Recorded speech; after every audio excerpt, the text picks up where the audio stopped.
Well, hello there, my notary besties. Welcome to your general notary work training where you become a better notary in 10 minutes or less. So, today we're going to go over the state of Ohio Advanced Directive Healthcare Power of Attorney Living Will Declaration. So, without further ado, let's get into it. So, this is the first page. I do the first page last because it's stating that the client has already completed the information that you're going to go over with the client. So, do this last, and then they'll be able to check yes or no.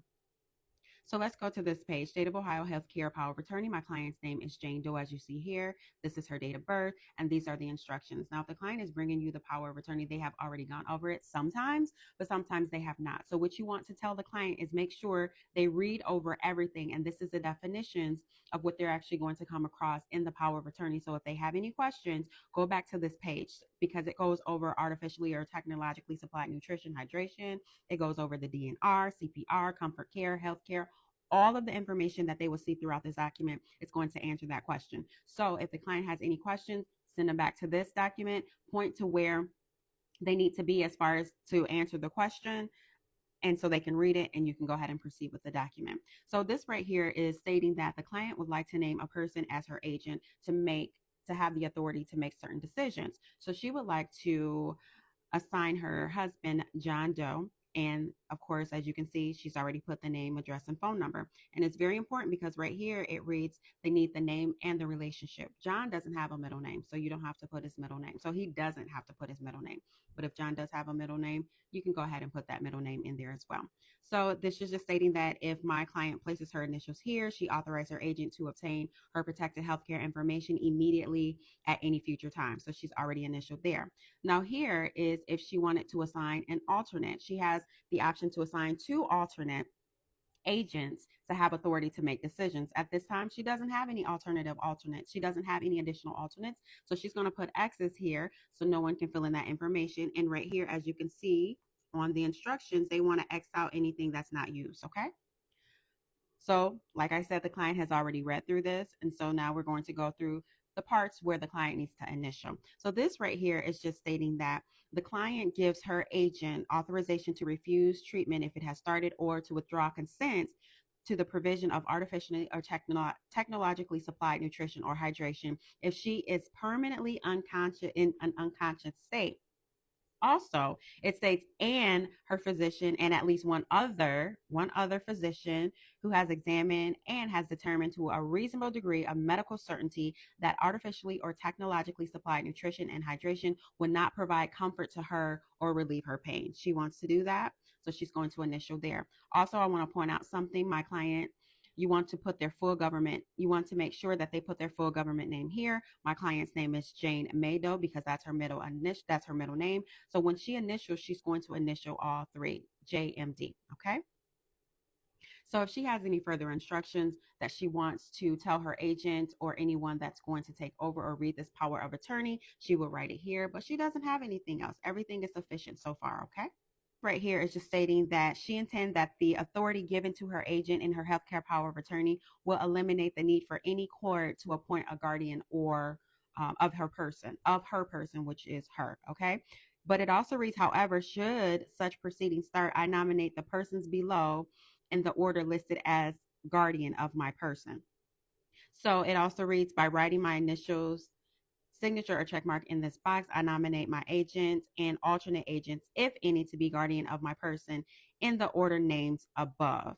If I do not choose my agent or an alternate agent to be the guardian of my person, I choose the following persons in this order. Okay. So all this is saying is that she gives her agent, that John Doe, which is her husband, the authority. If there's any case proceedings that will have to come about because of this, she's giving her agent authority to make any decisions. And if she wants to add any other alternative guardians of her person, she wants to put it here, but she doesn't have any additional person. Okay. So this right here is just stating that she nominate her agent, or because she's already selected her agent, which is John Doe, or an alternate agent, if any, as her guardian of a state. So she already has her husband as her agent. She doesn't have any additional. Now, let's say she did have an additional person. She would write it down here. But if she only has one additional person, she would still put an X in those lines so no one can fill it out. She direct that a bond be waived for the guardian or successor or guardian of her estate. Now keep in mind it reads if she doesn't make any mark in this box, it means that she expects the guardian or successor guardian of her estate to be bonded. Now remember I told you to make sure that they look at the definitions or instructions because it's on here. So if they have any questions about bond, you take him here and then you have them read it. So bond means an insurance policy issued to protect the ward's assets from theft or loss caused by the guardian of the estate's failure to properly perform his or her duties. Okay. So the client read it and said, okay, well, I'll go ahead and mark this box. Where is it? I do apologize. I'll mark this box here because I want it to be waived. I know my husband is going to do what he needs to do. So we're going to go ahead and proceed. I have completed a living will declaration. You can go ahead and have the client answer it now, or you can have her answer it later. I'll go ahead and have her answer it now because that's what we're going to do next. It reads signature of principal. Who is the principal? That is my client, Jane May Doe. So on October 1st, 2025. Now you want to make sure that they're able to squeeze everything in, okay? At where is it? What location? What city? Toledo, Ohio, okay? So she's going to go ahead and sign Jane May Doe, okay? As you can see, it reads witnesses or notary acknowledgement. Since we don't have any witnesses, she's going to go ahead and line through that information, or she can put an NA. And then as far as a notary, you're going to do your part. You already know how to do your part at this time. You're going to put the county in which you are sitting in, and you're going to put the date. So October 1st, 2025. Appeared Jane May Doe. Now keep in mind, Jane May Doe is that's what you're putting in there, and you have to make sure it reads Jane May Doe on her ID as well. So you're going to go ahead and sign, put your expiration date for your commissions here, and then your commission is not permanent, so you're not going to place anything here. So we're going to go to the will, the State of Ohio Living Will Declaration. So same here. These are the definitions. You already know what to do. We already been over this. So this is just stating that she has completed her healthcare power of attorney. We have done that. And then it just goes over notifications. You can go ahead and read it at your leisure. So she's actually going to, this right here, assign her husband, John Doe, to do everything and have authority over everything by placing her initials here. This goes over the artificially or technologically supplied nutrition. And she doesn't have anything else to say. And then this is the anatomical gift. It's optional to fill out. She doesn't have to fill out, but she wants to make sure that her body parts and her organs and her tissue is not donated as a gift. Okay. So she's going to cross out all of that. Now, let's just say she wants all these body parts that's outlined to be issued as a gift. She can go ahead and put an X here, all organs and tissues. Okay. And same here, all purposes. She wants everything, okay? But she doesn't want her organs to be donated to science. So once again, she's going to put October, the date that she's physically standing there, and then the city, and then she's going to sign.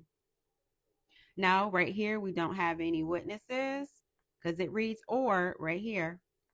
So she's going to line through that. And then once again, as you a notary, you're going to put your information. And of course, you want it to be legible.